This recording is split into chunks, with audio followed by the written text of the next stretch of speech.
when we're on social media, we have to tell stories in a very different way, don't we? Why? Because somebody sitting down in the cinema has gone to watch a movie, already knows who the director is, or they already know who their favorite actor is in there. For some reason, they've already got some trust and they're already in that seat and they've already paid for it. And the chances of them leaving, you know, unless it's really rubbish, is relatively low. As long as it's a decent movie, they'll stick around. Now, on social media, they've got their finger on this. All they've got to do is go like that. And then on to the next post. So we really got to capture people's attention, hold it. Like, it's really important, every single part of the storytelling arc. So if you don't know what you're doing, what's going to happen is you're just going to list a bunch of events. You know, if you notice when you do like videos, or if you watch a talk and it's quite like, if you're watching a boring talk, like let's say you go to I'm not going to drop any names in here for the networking functions that I've been to where there's boring storytellers.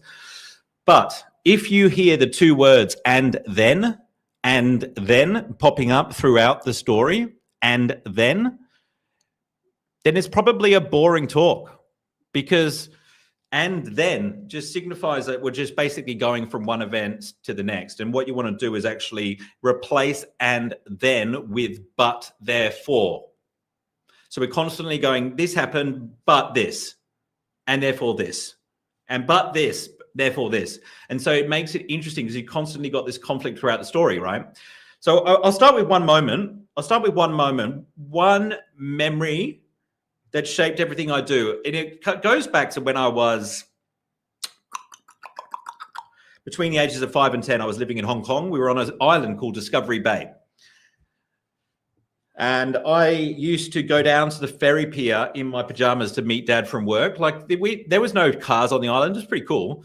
Mainly just young families, and they had golf buggies on the island. And then, of course, all of the, well, not all of them, either the mum or the dad would catch the ferry 20 minutes to Hong Kong Island, where they'd go to work and then they'd come home at the end of the day. So, you know, being between 5 and 10, we used to go down to the ferry pier in our pajamas to meet Dad coming back from work. You know, and he didn't always come back in time for us to be able to do that. But then on this one occasion, I remember just standing there waiting for him to come back and hoping he didn't miss his ferry or whatever.